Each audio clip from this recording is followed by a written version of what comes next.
Bueno, Gracias, entonces, Eugenio. como les decía, tenemos que en la coagulación es donde, digamos, la coagulación, ya lo he dicho varias veces y lo vuelvo a repetir, la coagulación es un proceso muy importante porque es donde nosotros intervenimos. En los otros procesos no podemos intervenir porque funcionan es hidráulicamente o mecánicamente en unas condiciones como la planta fue construida, más no depende del accionar o de la intervención del operador de la planta o de los funcionarios de la empresa. Entonces, les he dicho que, por ejemplo, la coagulación es importante no solo porque allí es donde se consume el coagulante, que es un costo, sino que además esta coagulación afecta a los procesos posteriores. Si la coagulación se hace de buena forma o de una manera eficiente, los procesos posteriores van a trabajar eficientemente y en este sentido, pues el consumo de agua, que es la siguiente, es la otra, el otro consumo que ocurre, y uno va a decir, pero pues si se consume el agua no importa. Pues claro que importa, porque es que si yo desperdicio agua en el proceso, es un agua que estoy tratando y que tiene un costo, porque después de que yo le aplico química al agua ya tiene un costo, porque para tratar esa agua pues tuve que invertir un dinero en traerla, en meterla en la planta, en aplicarle el químico. Entonces, si yo desperdicio agua en mi proceso, estoy perdiendo agua que podría estar facturando, agua que podría estar vendiendo. Entonces, estos son los dos factores más importantes. Pues primero, que estoy gastando química para tratar el agua y estoy gastando un agua que podría estarla vendiendo. Entonces, al estar desperdiciando un poco de agua que en lugar de desperdiciarla en el proceso la voy a vender, pues también estoy perdiendo dinero de las dos formas. Si el sistema se manejara de la manera más racional, es decir, pensando en un negocio y no como como lo manejan muchas de las empresas, que no como un negocio de vender agua, pero o sea, no quiero que lo tomen como pensar, no, es que es vender agua por vender agua, no. Es el negocio donde vamos a ofrecer un servicio de acueducto, de agua potable, que debe tener tres condiciones y esas son las condiciones que casi ninguna empresa en Colombia cumple, que no solo es producir agua potable las 24 horas al día, los 365 días al año, sino que además es producirla y darle a cada uno de los usuarios la cantidad que requiere. Es decir, que si yo abro mi registro a las 3 de la mañana, pues voy a tener el servicio de agua, y no como sucede en algunos sectores, no sé si solo sucede en Yopal o no sé si no esté sucediendo en Yopal, pero sucede en la mayoría de los municipios, es que uno abre la llave y el agua no llega sino, por ejemplo, en la noche, cuando ya todo el mundo cerró los registros. Entonces, eso se llama la disponibilidad del servicio y eso es una falla, porque no es solo, el servicio de agua no es solo que le den agua potable, es que le den agua potable todo el tiempo y además que se la den en lo que requiere uno, que es una disponibilidad del servicio las 24 horas. Y el tercer factor es la presión, porque de nada me sirve a mí que yo tenga agua a la entrada de mi casa, pero si yo vivo en un cuarto piso o en un quinto piso y no me llega el agua y tenga que poner un bombeo, pues estoy incurriendo en unos gastos adicionales. Entonces, el servicio, la prestación del servicio tiene tres elementos: la calidad, la cantidad, es decir, que llegue agua a las 24 horas, y la presión, es decir, que en todo momento la presión del agua me logre subir 15 metros columna de agua. ¿Qué quiere decir esto? Que si yo abro mi llave en un quinto piso que no alcanza a tener 15 metros, esa agua llegue hasta allá. O sea, si yo abro la llave sin necesidad de bombeo en mi vivienda, tiene que llegar el agua hasta el quinto piso. Y esos son los problemas que tienen las empresas de servicios públicos, que tratan de dar agua potable, pero no dan el agua ni con la cantidad ni con la presión que se necesita, y ahí es donde empieza a fallar el sistema. ¿Por qué falla? Pues primero, porque al no tener la continuidad en el servicio, la gente tiene que hacer uso de unos tanques de almacenamiento. Y estos tanques de almacenamiento son unos focos de contaminación. Porque los tanques de almacenamiento, cuando no se lavan con la frecuencia adecuada o cuando no están impermeabilizados de la mejor manera, pues empiezan a intercambiar, principalmente los tanques subterráneos, empiezan a intercambiar aguas subterráneas que normalmente están contaminadas con aguas residuales domésticas y se empiezan a contaminar. O los tanques elevados, que los tanques elevados por allá nunca sube una persona a hacerle mantenimiento, entonces esos tanques elevados se convierten en focos de contaminación, las ventiscas que ocurren normalmente aquí en Yopal se llevan las tapas y esos tanques duran meses y años sin tapa. ¿Y qué es lo que pasa? Que en verano ahí es donde llegan todos los pajaritos, ahí es donde llegan las iguanas, los sapitos y todo lo demás, y con el tiempo uno encuentra que el agua con la que uno se está bañando los dientes adquiere un sabor y un olor característico, y va uno y se da cuenta y efectivamente hay sapos o aves, pájaros, todo allá en el tanque elevado, ya patas arriba, infladitos, gorditos, y uno dice, pero ¿por qué el chino anda con la barriga inflada? Pues obvio, está consumiendo todas los microorganismos que se producen en estos fenómenos. Entonces, en las ciudades que están un poco más avanzadas en este sentido, ya solicitan que los tanques se suspendan. ¿Y cómo logra uno decirle a un usuario que suspenda su tanque? O sea, díganle ustedes en Yopal, no sé si en Agua Azul pase o en otro municipio, díganle usted a un usuario que suspenda su tanque. Pues obviamente uno le va a decir que no. ¿Por qué? Pues porque ¿qué hace uno sin agua? Si el agua llega por ahí cada tercer día y cuando llega no llega con presión, pues todos tenemos los tanques subterráneos para bombear y todo lo demás. Entonces, por eso es importante cumplir con estos tres criterios que les digo, que tenga calidad, cantidad y presión, para que en cualquier momento del día y de la noche, si yo necesito el servicio, al abrir mi llave, tengo la garantía de que la empresa me va a cumplir con estos criterios y no necesito un tanque ni subterráneo, ni elevado, ni absolutamente nada. Solo hasta que la empresa preste un servicio de esta calidad, se puede decir que hay agua potable. Mientras nosotros tengamos que contar con tanques de almacenamiento, esos tanques de almacenamiento se convierten en unos focos de contaminación. Camilo había levantado la mano, no le di la palabra hasta que no terminara la idea, pero si quiere hablar, pues tiene la palabra.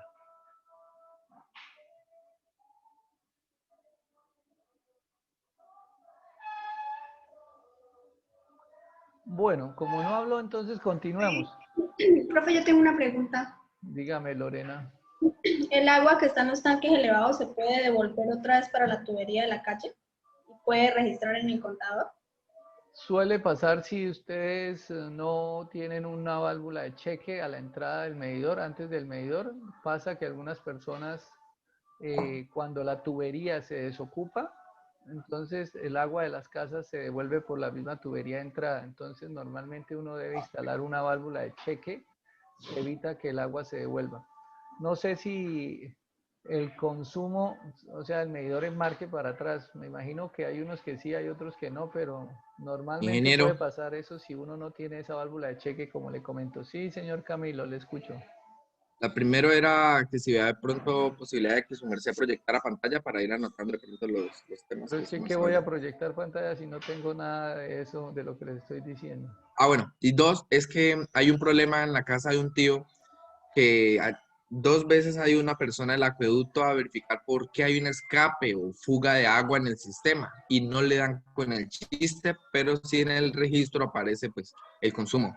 ¿De Me hace que casualidad en mi casa? En un entonces tío, han ido en dos la veces casa dos del amigo personas de del un amigo. acueducto y no dan con el chiste, no sabemos por dónde se está escapando el agua, ya llevamos casi 2 semanas en esto pues se vuelve un dolor de cabeza, a la final no saber por dónde puede ser el origen. En No, mi casa yo creo, donde yo estoy viviendo, que sí que me voy de acá. no, es que ese tema del agua es un tema muy complejo porque puede haber fugas por las paredes y uno no se da cuenta. Y entonces ahí es un chicharrón. O por el tanque subterráneo. Entonces hay que hacerle prueba de estanqueidad al tanque subterráneo. Bueno, eso es un chicharrón, y a veces cuando se encuentra, hay que demoler media casa para poder tapar esas fugas, porque como el acueducto va por entre las paredes, pues uno no se da cuenta por dónde se está filtrando el agua. Es Bueno, que mi tío la tiene arrendada y los arrendatarios están que, mejor dicho, Lady Lorena, Lady no sé Lorena es donde está. no sé si Lorena está arrendada en la casa de mi tío, no jodas. No sé dónde queda su casa, pero, profe, lo que pasa es que nosotros nos fuimos de vacaciones, mi mamá dejó el registro cerrado, y cuando llegamos dice 41 metros cúbicos consumidos de agua, 140.000 pesos me llegó el recibo, y que los tengo que pagar. Pues, sin estar en la casa. pues el problema es que ahí sí hay que mirar si dejó el registro cerrado y le marcó 141 es porque el registro no está El funcionando. problema es que la casa tiene un sistema hidráulico mal. Fue lo que vinieron y dijeron acá. No sé si sea la casa de Camilo, pero así vinieron y dijeron que los del primer piso consumían los del segundo y los del segundo el primero y que como nosotros no estuvimos, que no sé qué, pero nosotros cerramos el registro. Pues no sé, había que mirar ese caso en particular, ir a hacer un diagnóstico a ver qué es lo que pasa. Ingeniero, no se quiere ganar una barbachita, ¿verdad? Haciéndonos el favor. ¿Algún... Claro que sí. Claro que sí, ya dijo el de la propaganda, el de la Por propaganda que inbox. por el Por interno, inbox. por el interno.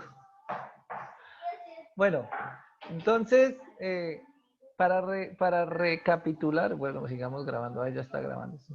Para confirmar, entonces, el proceso de coagulación es muy importante porque ahí es donde se gasta la química, que es plata, y donde se gasta el agua, que en últimas también es plata.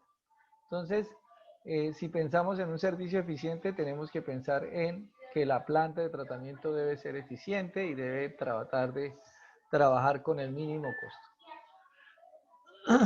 Dicho esto, pues el siguiente proceso luego de la coagulación es la floculación. Y la floculación es el proceso donde logramos o tratamos de que estos coágulos que se formaron en el proceso anterior crezcan.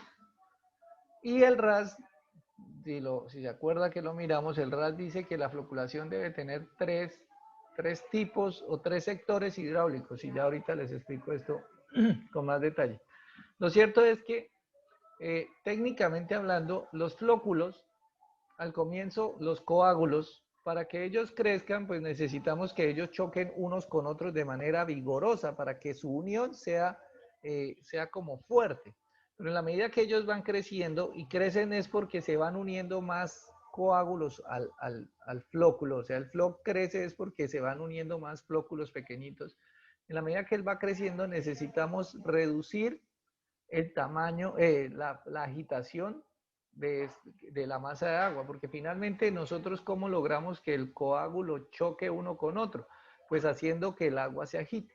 Entonces, si yo agito el agua, al comienzo tengo que agitarla muy fuertemente para que los choques sean fuertes, pero en la medida que este coágulo, este flóculo, perdón, vaya creciendo, tengo que agitarlo más suavemente para que no se me vuelva a romper, porque como son unas uniones que no son muy fuertes, si yo llego y lo golpeo nuevamente, pues este flóculo que fue creciendo, pues va y se rompe nuevamente y el trabajo que hice, pues se va a perder. Entonces, hidráulicamente o en la realidad existen dos formas de hacer que esta agitación ocurra, pero tengan claro que esta agitación tengo que hacerla de manera progresiva, es decir, que vaya reduciéndose el grado de agitación para que en la medida que vamos avanzando, pues el agua o el flóculo siga creciendo y no corra el riesgo de romper. Ahora sí, entonces les voy a compartir la pantalla, tal cual pidió el compañero, donde tenemos acá los sistemas de floculación. Entonces, pues acá que tenemos, y les voy a mencionar que la floculación o estos choques que les decía pueden generarse de dos formas. Uno es con una agitación, con un agitador, o sea, un motor que me esté revolviendo el agua. Y acá tenemos al lado derecho los sistemas que se conocen como floculadores mecánicos. ¿Y por qué son mecánicos? Porque estos floculadores cuentan o disponen de un elemento, que en este caso acá es un motor, y acá son tres motores, donde estos elementos eh, inyectan o agregan en el agua una energía que es la que va a hacer que estos motorcitos giren. O sea, tengo dentro del agua unos sistemas de paletas o un sistema de agitación que en la medida que esta agitación ocurre, va a hacer que el flow que estaba chiquito, los coágulos que estaban chiquitos, se van agregando unos con otros para formar un flóculo más grande. ¿Qué pasa si yo lo agito muy fuerte? Pues voy a romper ese flóculo grande en dos flóculos más pequeños y todo el trabajo que había hecho pues lo voy a perder. Entonces esa es la razón por la cual el RAS establece y en diseño se hace que la agitación o la vigorosidad con la que yo agito se reduzca. ¿Cómo lo logro? pues aquí tenemos diferentes formas. Esto de aquí para allá se llama floculación mecánica. ¿Y mecánica por qué? Porque tenemos una fuente de energía externa que es la que me va a generar el movimiento. Aquí tenemos dos tipos de floculadores mecánicos y las diferencias se basa en el eje, en la posición en la que está el eje. En este caso, tenemos que el eje está ubicado de manera vertical, entonces tenemos un mecánico vertical. O en este caso, tenemos un eje que está ubicado de manera horizontal. Entonces, tenemos un mecánico horizontal.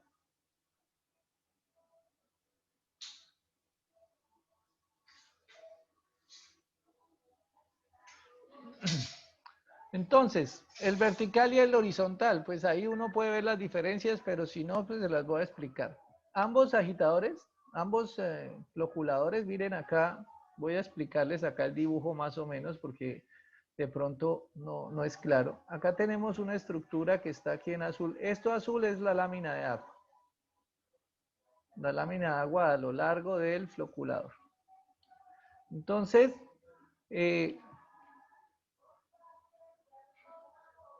tenemos como una entrada.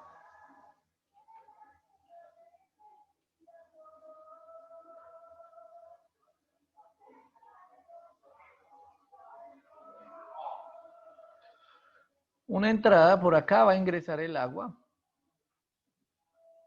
Esta primera estructura, para los que no la conocen, se llama canaleta parche. Es donde ocurre la coagulación, y ya lo mencionamos en las clases anteriores, que es donde aplicamos el coagulante. En esa canaleta parche, pues el agua ingresa muy rápidamente y pasa a la siguiente estructura. La siguiente estructura, en este caso, este es un floculador mecánico de eje vertical. Nuevamente porque el eje está en esta posición, en posición vertical. Acá tenemos, esta es una vista de perfil. Y esta es una vista en planta. Por eso hago mucho énfasis en el agua. En esto que es el nivel de la lámina de agua, cómo entra y cómo va a salir. Entonces, por eso esta es la vista en planta, porque a veces se presta para confusión cuando hay una vista en planta o una vista en perfil. Por eso aquí trato de mostrar siempre la canaleta parcial. La canaleta parcial vista de lado tiene esta forma y vista desde encima pues tiene esta forma acá.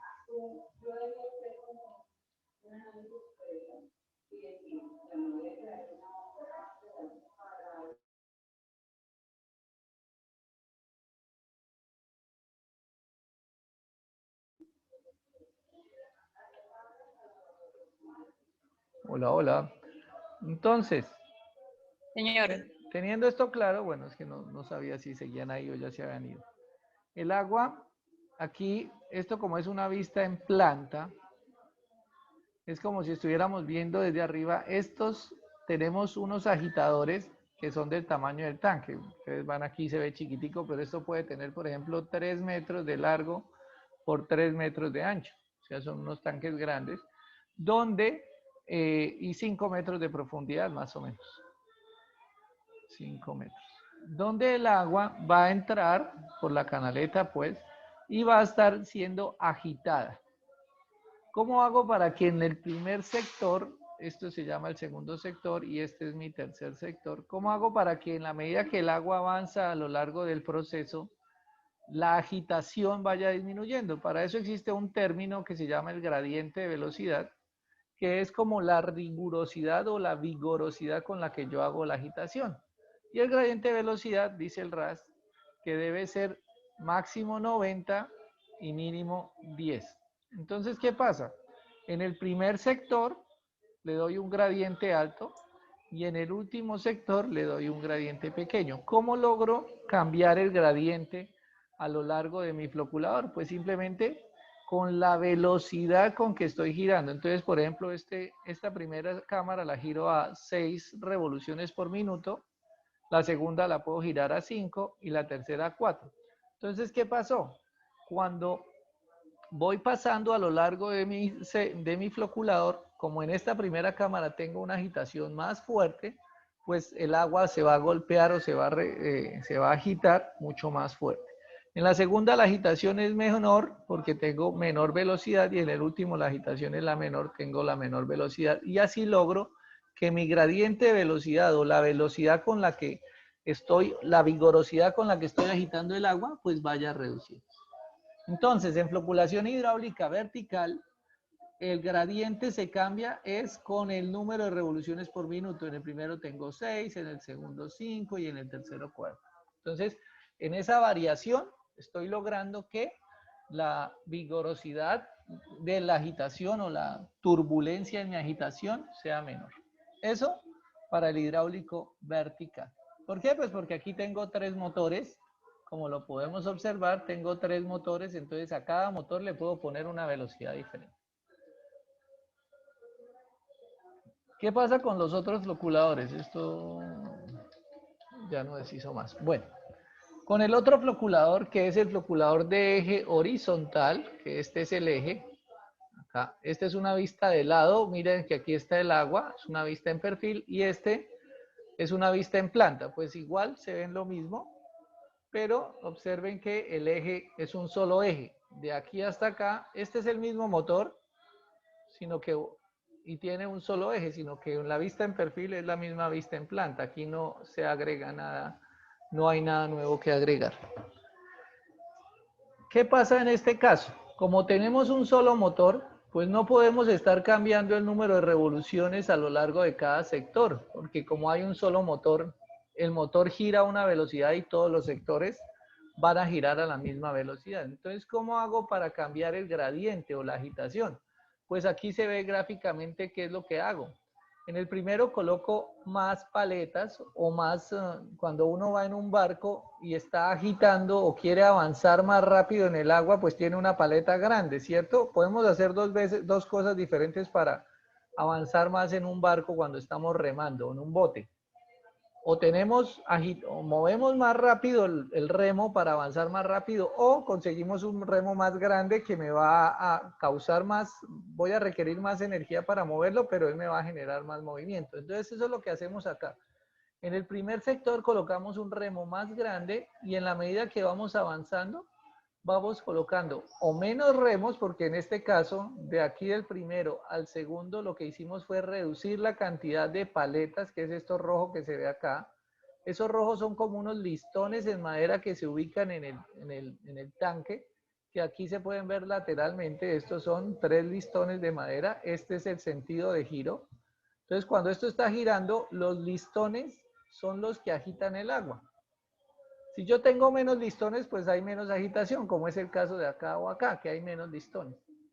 Pero en este caso, por ejemplo, donde hay un listón en cada uno, ¿por qué se reduce la agitación? Pues esto se produce porque el listón que está más lejos, desde el eje, el que está más lejos genera más agitación que el que está más cerca. ¿Por qué? Porque eso se conoce como el torque. El torque es proporcional al radio al cubo. Una cosa que está más lejos requiere más energía para moverla. La cosa que está más cerquita requiere menos energía y eso es proporcional al radio al cubo. Y un ejercicio fácil o simple de ver que eso es real, pues es cuando a uno lo ponen, coja una maleta o una cosa pequeña en su brazo y extiéndase por allá, téngalo bien lejos. Entonces, al comienzo no pesa nada, pero después de un minuto eso ya pesa como una tonelada, ¿cierto? Porque el torque, el eje que está aquí en el hombro hasta la punta es más largo. Yo esa misma maleta la puedo tener acá más cerquita y pues no me voy a cansar porque el radio o la distancia a la que estoy haciendo la fuerza es mucho menor. Eso pasa también en la física y en este caso la fuerza que tengo que ejercer para mover esta paleta de acá siempre va a ser mucho mayor para mover esta. Entonces, en últimas, cuando yo tengo las paletas más cerca, como es el caso de acá, voy a generar menor movimiento y menor fuerza que cuando la tengo acá con este montón de paletas. Entonces, dado que todos los sectores tienen un solo motor, yo logro reducir el gradiente es disminuyendo el número de paletas o disminuyendo el radio a la que están esas paletas. Entonces, para resumir, en floculación hidromecánica tengo tres formas para cambiar el gradiente. La primera es con la velocidad de giro, que es el caso de acá, que voy reduciendo la velocidad de giro. Si no tengo esa opción, pues la segunda es con el área de agitación, que es en este caso, aquí tengo 3, y aquí tengo 2, y aquí tengo 1. Y en últimas, pues es, si no puedo utilizar esa opción, pues con el radio de giro, que es este 2. En esta tengo un radio mayor y en esta tengo un radio menor. Cambiando el radio, puedo también cambiar la velocidad de giro. Obviamente, si yo quiero reducir el gradiente, que aquí sea de 90 o algún valor, si me baje a 10, pues ¿qué debo hacer con la velocidad de giro? Bajarla. ¿Qué debo hacer con el área? Bajarlo. ¿O qué debo hacer con el radio? Bajarlo.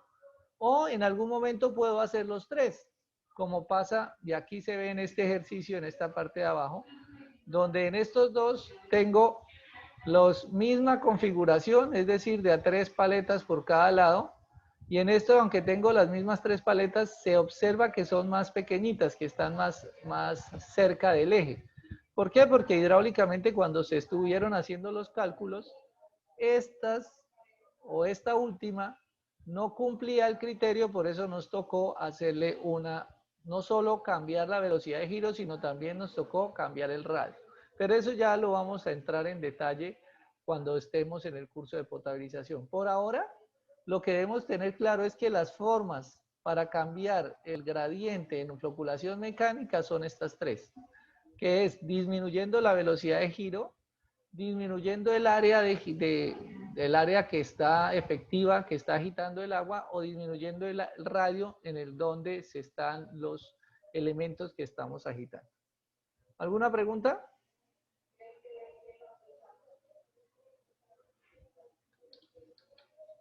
Bueno, entonces ahora vamos a mirar la floculación mecánica, pues ya dijimos que tenemos una fuente de energía externa. Pero ¿qué problemas hay? Que a veces las plantas muy pequeñas que están ubicadas por allá en las veredas o en el sector rural, pues no hay ni siquiera la luz. Entonces, pues se ha contemplado que podemos hacer esta misma agitación que les había mencionado, la podemos hacer, pero de manera hidráulica. ¿Y cómo es hidráulica? Pues no usando energía eléctrica, sino aprovechando la energía que tiene el agua. Entonces aquí hay un dibujo, pero este dibujo lo acabé de pegar de internet, pero es confuso. Porque aquí me dice que floculación horizontal y aquí me dice que, flujo horizontal y flujo vertical, pero a la final lo que yo veo es lo mismo. ¿Cuál es la diferencia? Pues yo les voy a mostrar la diferencia aquí arriba en este morraco que tenía de antes.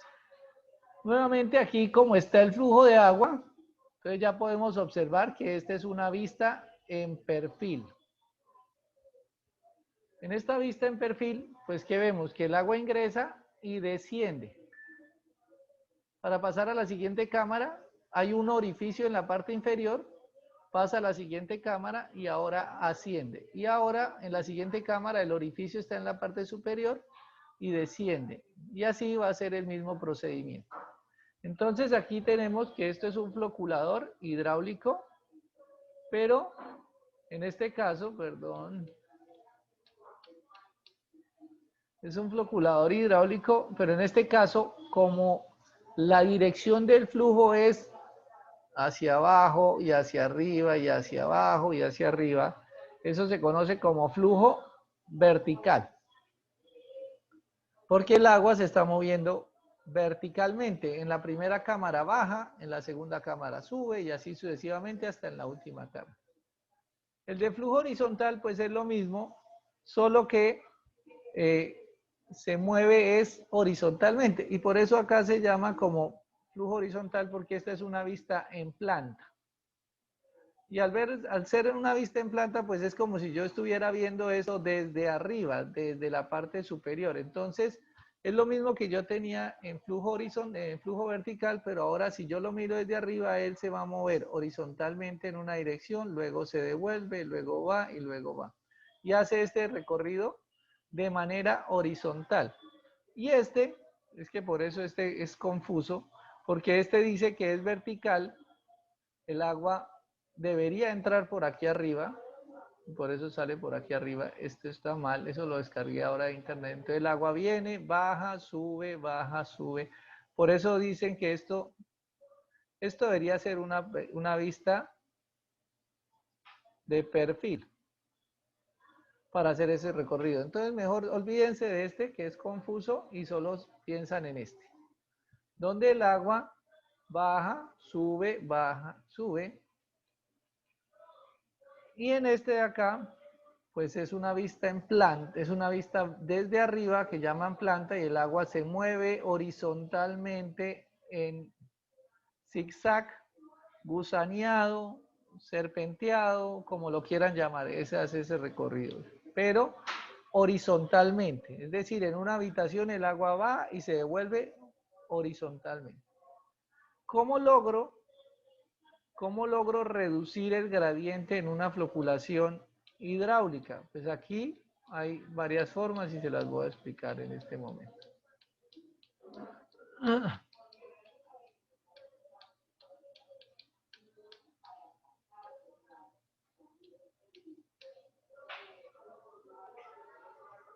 Bueno, ¿cómo lo logro? Entonces, si se dan cuenta, aquí a propósito, cambiemos de color para que lo vean más. Aquí a propósito se dejó que el espacio que hay en la parte inferior de la placa o el sistema que separa el agua, se dejó un espacio. Si ustedes observan acá, el espacio se dejó más grande y acá se dejó el espacio más grande de todos. Entonces, ¿qué pasa? Cuando el agua pasa por acá, como el espacio es pequeño, pues voy a tener una agitación mayor, porque para pasar el agua a través de ese espacio se debe como agitar más o se debe revolcar más. En este caso, como el espacio es más grande, pues la agitación es menor y aquí, como el espacio es el más grande de todos, pues casi no hay agitación.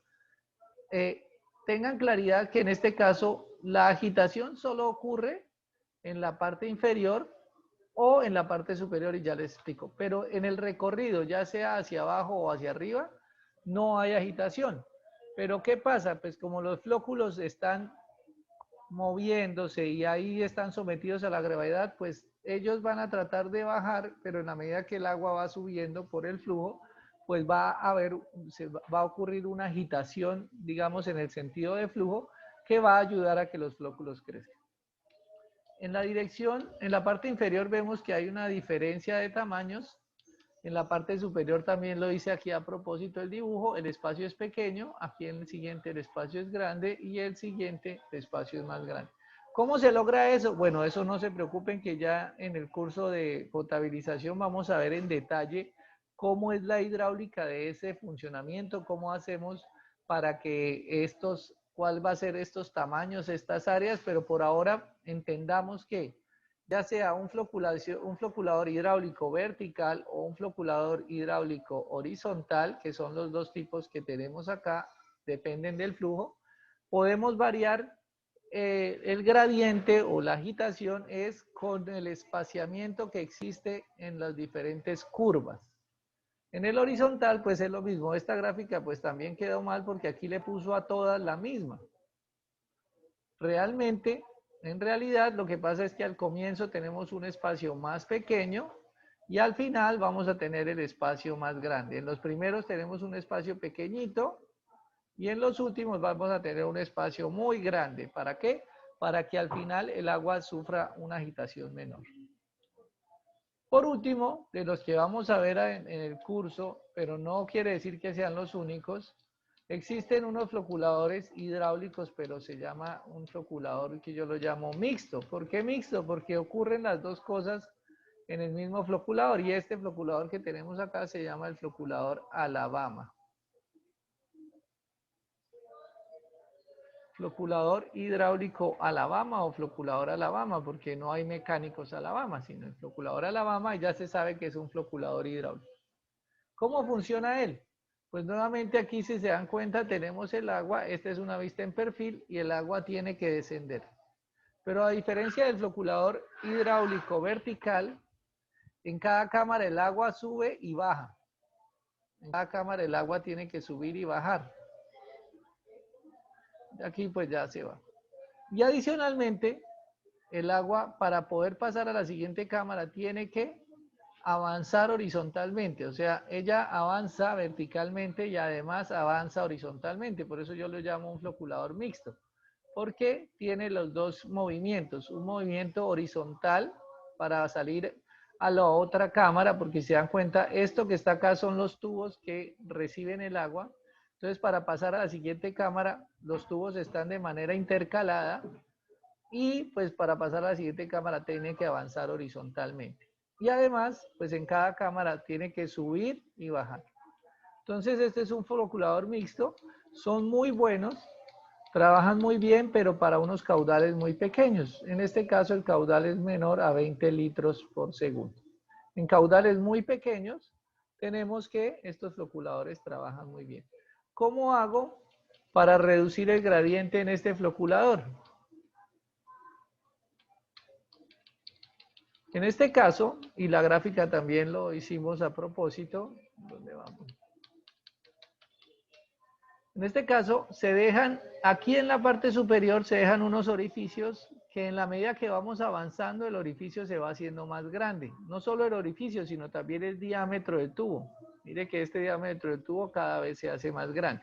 ¿Y qué logro con eso? Pues que con un diámetro de tubo pequeño y un orificio pequeño, que es este de acá, que tengo un orificio pequeño, pues voy a generar una mayor agitación. Cuando ya paso a la siguiente sección, pues el tubo es más grande y un orificio más grande, entonces la agitación es más pequeña, y en la última sección los tubos son los más grandes, que es este caso, y los orificios son los más grandes.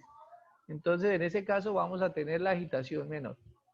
Este es un floculador muy bueno porque no hay posibilidad o la posibilidad de que se depositen flóculos en el fondo son muy pocas, porque los flóculos por el mismo efecto del flujo del agua se van arrastrando, o sea, ellos se van transportando. Y tiene una característica adicional, es que los flóculos que van subiendo se mezclan con los flóculos que van bajando y esto hace que se formen unos flóculos más grandes, pero eso pues ya digamos es unos efectos que ocurren, pero por la misma hidráulica del floculador. Entonces, en este floculador, lo que variamos es el diámetro del tubo y el diámetro del orificio.